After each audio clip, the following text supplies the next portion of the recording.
સરસ મજાની જય બોલાવી આપણે. હાલો હાલો હાલો. ભારત માતા કી. હજી પણ જોરથી, પાછળથી કઈ બેનોનો અવાજ જ નથી આવ્યો. ભારત માતા કી, ગૌ માતા કી. મારું નામ ચેતન નારણભાઈ સોલંકી, મારું નિવાસ ભેટાડી. હું વ્યવસાયમાં બેંક ઓફ બરોડા તાલાડા નોકરી કરું છું અને સાથે સાથે ગાયોની અલગ અલગ પ્રકારની વિષયોની અંદર કામ કરું છું. મારી પાસે 40 ગીર ગાયો છે અને એ ગાયોની સાથે છેલ્લા 5 વર્ષથી કામ કરીએ છીએ. આજે અહીંયા સરસ મજાનો જે કાર્યક્રમ થવાનો છે એ આખો વિષય છે એ આમ ગાયનો જ છે અને એને કારણે જ અહીંયા સુધી આ વિષય મૂકવા માટેનો એક પ્રારંભ કરીએ છીએ. આપણું જે રાષ્ટ્રીય સ્વયંસેવક સંઘ છે એનું એક ગૌસેવા ગતિવિધિ છે અને ગૌસેવા ગતિવિધિની અંદર અલગ અલગ પ્રકારના આયામો છે. એ કામ શું કરે છે તો કે કામ છે આ ગૌસેવાનું જ કરે છે, પણ કંઈક અલગ રીતથી કરે છે. આપણે ઘણા વર્ષોની ગુલામી પછી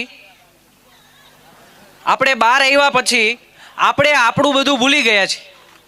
એટલે આપણી જે સંસ્કૃતિ હતી, આપણી જે ખાવાની પદ્ધતિ હતી, આપણી જે ગાય હતી, આ બધું જ આપણાથી દૂર જતું રહ્યું અને આપણે આ પ્રકારના કાર્યક્રમો ગાયો માટે કરવા પડે છે. આમ તો બહુ સારી વસ્તુ છે, પણ એક દુઃખની બાબત પણ છે કે આપણે આ પ્રકારના કાર્યક્રમો કરીને ગાય માટે પૈસા ઉઘરાવવા પડે છે. આ આપણા હિન્દુ સમાજ માટે ખરેખર દુઃખની બાબત છે. પરંતુ આવું થવાનું કારણ શું હતું તો કે અંગ્રેજો જ્યારે ભારતમાં આવ્યા અને એમણે જોયું કે આ ભારત એટલું બધું સમૃદ્ધ છે, કોઈ બીમાર નથી, ખૂબ સારી રીતે અહીંની જે સંસ્કૃતિ છે એ પ્રકારે લોકો જીવન જીવી રહ્યા છે, તો આની પાછળનું કારણ શું? તો એમણે જોયું તો એનું મૂળ હતું આપણી સંસ્કૃતિ. એણે આપણી સંસ્કૃતિ અને આપણી ગાયને જોઈને એમની નજર લાગી ગઈ. એટલે એમણે આપણી સંસ્કૃતિને આપણી ગાયને દૂર કરવા માટે એમણે એવા ષડયંત્રો રચ્યા અને એના ષડયંત્રોના ભાગરૂપે એણે ડેરી ઉદ્યોગની સ્થાપના કરી અને ડેરીને કારણે આપણું જે દૂધ છે એ ત્યાં ફેટ આધારિત જાય. અંગ્રેજોએ એવો સિલસિલો ચાલુ કર્યો કે ભાઈ જો વધારે ફેટ હોય ને તો દૂધના ભાવ વધારે, ઓછા ફેટ હોય તો દૂધના ભાવ ઓછા. એટલે આવી રીતે એમણે આપણી ગાયને દૂર કરી, કારણ કે ગાયના દૂધના ફેટ ઓછા હોય, ભેંસની દૂધના ફેટ વધારે હોય, બરાબર. એટલે આવી રીતે એમણે ધીમે ધીમે આપણી ગાયને દૂર કરવાનો પ્રયત્ન કર્યો છે. એને ખબર હતી કે અહીંની જે પ્રજા છે એ ભોળી છે અને આર્થિક રીતે જો આપણે એને ફસાવીશું તો એ ફસાઈ જશે. પરંતુ હું તમને 2 જ નરી આંખે દેખાય એવા ઉદાહરણ તમને આપું કે આપણી હિન્દુ સંસ્કૃતિની અંદર આપણી જે ગાય છે એના પિતાનું નામ શું છે? નંદી મહારાજ. અને નંદી મહારાજની પૂજા ક્યાં થાય? શિવાલયની અંદર. હવે એવી જ રીતે ભેંસની પૂજા ક્યાં થાય છે? કોઈ કરે છે ભેંસની પૂજા? એ ભલે પ્રાણી જ છે, આપણે એનો અનરાદર નથી કરતા, પરંતુ અત્યારે જે વિક્ષેપ ઊભો થયો છે આપણી સંસ્કૃતિની અંદર એ માટે એક વાત કરું છું કે ભેંસના પિતાનું નામ પાડો છે અને પાડાનું વાહન કોણ છે? યમરાજ છે, બરાબર છે. એટલે એક સીધું નક્કી થાય કે ભેંસનું દહીં દૂધ ઘી માખણ ખાઈએ તો આપણી ગતિ છે યમરાજ બાજુ થાય એ 100% વસ્તુ સાચી છે. અને આપણી જે ગાય છે એના દહીં દૂધ ઘી માખણ આપણે ખાઈએ તો આપણી જે પ્રગતિ છે દેવો તરફ થાય એ પણ નક્કી છે. અને એટલા માટે જ કૃષ્ણ ભગવાને આ પૃથ્વી લોકો ઉપર આવીને પોતે ગૌ સેવાનું કાર્ય કર્યું. એની પાસે ખૂબ ગાયો હતી, એમણે માખણ ચોરવાની જરૂર નથી, પણ એણે આપણને સંદેશ આપ્યો કે ભાઈ ગાયનું માખણ છે એ ભરપેટ ખાવું જોઈએ. પરંતુ અમુક પ્રકારની ગુલામી આપણા સંસ્કૃતિની અંદર આવી અને એને કારણે આપણે ગાયથી દૂર થયા. અને આપણા શાસ્ત્રોની અંદર એક શ્લોક છે કે યથો ગાવત તતો વયમ, એટલે જેવી ગાયની સ્થિતિ ને એવી આપણી સ્થિતિ. એટલે ગાય રખડશે ને તો આપણે રખડવા માંડશું, ગાય પ્લાસ્ટિક ખાશે તો આપણે પ્લાસ્ટિક ખાવા માંડશું. ને ખરેખર આપણી પરિસ્થિતિ એવી થઈ ગઈ છે, દહીં દૂધ ઘી માખણ પ્લાસ્ટિકમાં આવી ગયા છે, પ્લાસ્ટિકની થાળીમાં આપણે ખાવા માંડ્યા છીએ, પ્લાસ્ટિકની બોટલમાં પાણી પીવા માંડ્યા છે, અને આપણે પ્લાસ્ટિક ખાતા થઈ ગયા છે. જેમ ગાયને આપણે રખડતી મૂકી છે, એમ આપણા વડીલો પણ અત્યારે વૃદ્ધાશ્રમની અંદર રખડે છે. એટલે આ પ્રકારની સંસ્કૃતિ છે એને ભાંગવા માટેના પ્રયત્નો છે એ થયા હતા. અત્યારે આપણે જાગ્યા છીએ તો આપણે ગાય આપણા ઘર સુધી આવે, ખાલી ગૌશાળા સુધી નહીં, પણ એક ઘર દીઠ, એક પરિવારની અંદર એક ગાય આવે એવો પ્રયત્ન થાય. અને એના માટે જે પણ આપણે કરવું પડે એ કરી શકીએ. આપણે એક બંગલો બનાવી શકીએ, ગાડી રાખી શકીએ, 4 વ્હીલ રાખી શકીએ, તો એક ગાય ન લાવી શકીએ? આપણે 50 લાખની કે 20 લાખની ગાડી લઈએ તો એનો હપ્તો કરાવીએ, તો ગાય લેવા માટે ભલે હપ્તો કરવો પડે, ગાય લાવવી જોઈએ. જો ગાય આવશે તો આપણા બાળકો આવનારા સમયની અંદર ખૂબ એવા તંદુરસ્ત રહેશે અને એને કોઈ પ્રકારની બીમારી નહીં થાય. બાકી 20-25 વર્ષે એટેક આવી જશે ને જતા રહેશે, અને ત્યારે આપણે જાગીશું તો ખૂબ મોડું થઈ ગયું હશે. એટલે આપણે કોઈ પણ બીમારીથી દૂર રહેવું હોય તો ગાયના દહીં, દૂધ, ઘી, માખણનો ભરપેટ ઉપયોગ કરવો જોઈએ. અને આ જ વિષય ઉપર ગૌ સેવા ગતિવિધિ આખા ભારતની અંદર કામ કરે છે. એના કામ શું છે? તો કે ગાયને રાખવાવાળાને અને ગૌશાળાને આત્મનિર્ભર બનાવવી. એટલે ખાસ કરીને ગૌશાળાઓ છે એ આત્મનિર્ભર બને. ગૌશાળા છે એ ગાયના ગોબરમાંથી કંઈક ને કંઈક પ્રોડક્ટ બનાવતી થાય, ગાયના ગોબરમાંથી ધૂપબત્તી બનાવે. અને 1 કિલો ગોબર 10 રૂપિયા નહીં પણ 1000 રૂપિયા કિલો કેમ વેચાય? કારણ કે 1 કિલો ગાય જે ગોબર આપે છે એમાંથી 200 પ્રકારની ધૂપબત્તી બને. કેટલી? 200. અને એને આપણે 3 ગણ્યા, 3 રૂપિયાનું એક સ્ટીક વેચે તો 600 રૂપિયાનું કિલો વેચાય. તો 1 કિલો છાણ 600 રૂપિયા વેચાય. તો એ ગાય દૂધ ન આપે ને, ખાલી ગોબર આપે ને તો એ આપને પોસાય. બરાબર છે? એટલે ગાયના ગોબર અને ગૌમૂત્રમાંથી ખૂબ સારી એવી પ્રોડક્ટ બને, એમાંથી સારી એવી ગાય આધારિત ખેતી થાય. પણ આ બધું શીખવા ક્યાં જવું? તો આ બધું શીખવા માટે 3 દિવસનો પ્રશિક્ષણ વર્ગ, એટલે કે 3 દિવસનો શિબિર રાખવામાં આવી છે. બરાબર છે? અને એની અંદર તમે 50 થી 60 પ્રકારની વસ્તુઓ શીખી શકો. ગોબરમાંથી સાબુ કેમ બનાવો, ગૌમૂત્રમાંથી કેવી રીતે દવાઓ બનાવવી, ગાય આધારિત ખેતી કેમ કરવી, નીચે પોતા કરવા માટેની ફિનાઇલ કેમ બનાવવી, ઘરે અગરબત્તી કેમ બનાવવી, સાબુ શેમ્પુ કેવી રીતે બનાવવા. જો આપણે આવું બધું શીખવવામાં આવે ને આપણા ગામની અંદર જો આપણે બનાવવા માંડીએ તો આપણી આ ગૌશાળા જે આત્મનિર્ભર થઈ જાય, આજીવન ગૌશાળાને એમાંથી આવક આવે અને ગામના જ લોકો એ વસ્તુઓ વાપરે તો આજીવન એક સાયકલ બંધાઈ જાય. આપણા પૈસા શહેરમાં ન જાય, આપણા પૈસા બધા જ ગૌશાળામાં જાય. ગૌશાળાની અંદર આવી સારી પ્રોડક્ટ બને, ગામની અંદર રોજગારી ઉત્પન્ન થાય અને છેલ્લે ગૌ સેવાનું કામ થાય અને સાથે સાથે લોકોની પણ સેવા થાય. તો આ પ્રકારનું કામ ભાવનગરની અંદર 10, 11 અને 12 જાન્યુઆરીએ પાળિયાદ ખાતે વિસામણ બાપુની જે જગ્યા છે ત્યાં આગળ આ ગૌ સેવા ગતિવિધિ દ્વારા એક કાર્યક્રમ થવાનો છે. એ કાર્યક્રમની અંદર અલગ અલગ પ્રકારના વિષયો છે, બધા જ ગાયના વિષયો છે. અને એમાં કોઈને પણ આવવું હોય તો બધા લોકોને જાહેર આમંત્રણ છે. એ બધા જ લોકો એની અંદર જોડાઈ શકો. મેન ઉદ્દેશ્ય એટલો જ છે કે આપણે ગાયને રાખીએ, એ પોસાતી નથી તો કેમ પોસાય એ માટેનું આપણે ત્યાં શીખવાનું છે. જે ગાય દૂધ નથી આપતી પણ ગોબર અને ગૌમૂત્રમાંથી સારી રીતે ગાય રાખી શકાય. બરાબર? તો આ પ્રકારનું પ્રશિક્ષણ છે, એમાં આપ સૌ લોકો પધારો અને ગાયના વિષયમાં આપણે સૌ લોકો ક્યાંક ને ક્યાંક યોગદાન આપીએ. આવા પ્રકારના કાર્યક્રમોમાં પણ આપણે યોગદાન આપીએ. અને આજ સાથે હું મારી વાતને વિરામ આપું છું.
સાથે આપણે સમ્રાટ પૃથ્વીરાજ ચૌહાણ નાટકની શરૂઆત કરીએ છીએ.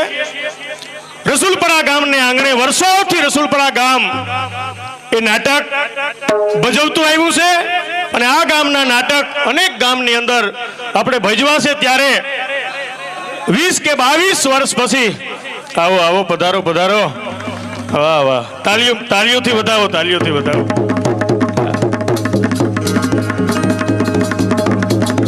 વાહ, 20 કે 22 વર્ષ પછી આપણે પાછા આ યુવાનોએ નાટકની તાલીમ લીધી છે. 25 વર્ષ થઈ ગયા. એકાદ 25 વર્ષ, હા. અને ફરીવાર સુંદર મજાનું નાટક, અને એ પણ માં ગવત્રીના પ્રોગ્રામ અને માં ગવર્તીના લાભાર્થે આજનું આ નાટક છે.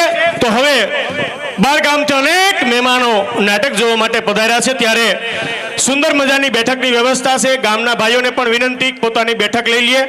દૂર ઉભા કરતા નજીક ઊભું સારું. सड़ी और रुपए की मसाल, जड़ियन का जामा और मोतियन की माला, दिलीपति सम्राट वीर पृथ्वीराज चौहान की जय हो. આજના સુવર્ણ દિવસે સૈનિક બારોટની કેમ ગેરહાજરી દેખાય છે? महाराज बारोट सामेથી આવતા દેખાય છે.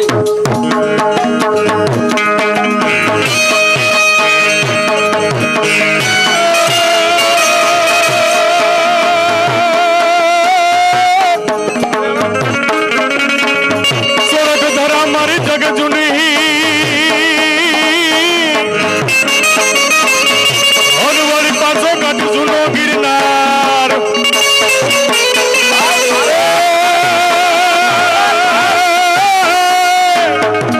એ મારા હાવજડા જોને હેંજળ પીએ. એના નમણા નરને ના. પધારો બારોટ, પધારો. હું તમારી જ રાહ જોતો હતો. જય માતાજી પૃથ્વીરાજ, જય માતાજી. આય મારા વાલા બારોટ, આય. બારોટ, આજના સુવર્ણ દિવસે સુરા અને સામંતોની પદવી આપવાની છે, માટે આપનો શું અભિપ્રાય છે? ખૂબ સરસ મહારાજ. રાજ્યના વિસ્તાર માટે મારે માયકની જરૂર નથી.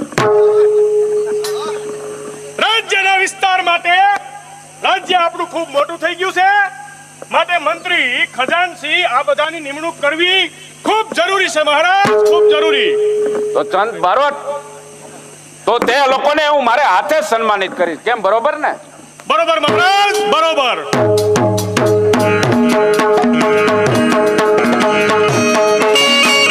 પૃથ્વીરાજ ચૌહાણનો જય હો. પધારો ચામુંડરાય, પધારો. ચામુંડરાય, તમને આજે દિલ્હીના સેનાપતિ તરીકેની પદવી આપવામાં આવે છે, અને સાથે સાથે તમને તમારા હાથ લોખંડ જેવા છે, માટે હીરાજડિત તલવાર ભેટ કરવામાં આવે છે, માટે લ્યો તેમનો સ્વીકાર કરો. જય હો, જય હો. ચામુંડરાય, એટલું યાદ રાખજો કે તમારા જેવા સેનાપતિની આ હિન્દુસ્તાનને જરૂર છે, એટલું યાદ રાખજો. જય હો પૃથ્વીરાજનો, જય હો. પૃથ્વીરાજના ચરણોમાં કૈમાસના પ્રણામ. પધારો કૈમાસ, પધારો. કૈમાસ, તમને દિલ્હીના પ્રધાનપતિની પદવી આપવામાં આવે છે, અને સાથે સાથે સોનાની મુઠવારી તલવાર તમને ભેટ કરવામાં આવે છે, તો લ્યો તેમનો સ્વીકાર કરો. બોલો પૃથ્વીરાજ મહારાજનો. બરોબર મહારાજ, બરોબર. દિલ્હીના સમ્રાટ પૃથ્વીરાજને આહુલીરાયના પ્રણામ. પધારો આહુલીરાય, પધારો આહુલીરાય. તમને દિલ્હીના સામંત તરીકેની પદવી આપવામાં આવે છે, અને સાથે સાથે ચાંદીની મુઠવારી તલવાર તમને ભેટ કરવામાં આવે છે, તો લ્યો તેમનો સ્વીકાર કરો. કેમ? બરોબર ને બારોટ? બરોબર મહારાજ, બરોબર. અને બારોટ, તમને દિલ્હીના રાજકવિ તરીકેની પદવી આપવામાં આવે છે, અને સાથે સાથે તમને સોનાની કટાર અને તમને પાઘડી ભેટ કરવામાં આવે છે, તો લ્યો તેમનો સ્વીકાર કરો. ઘડીકમાં મહારાજ, મારા વાલા બારોટ, તને પાઘડી મારે હાથે પહેરાવો.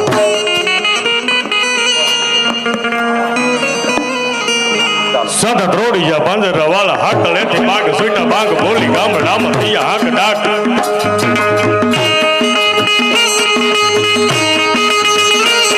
સદ દ્રોડિયા પાંજર વાલા હાકલ એથી બાગ સુઈટા બાગ બોલી ગામ ડામ થયા હાક ડાક. સુટા સી હિસાબ જાળા બે સુટા પે નાક જાણે સુટા સમાન કરતા સુટા જમીનદાર જાળા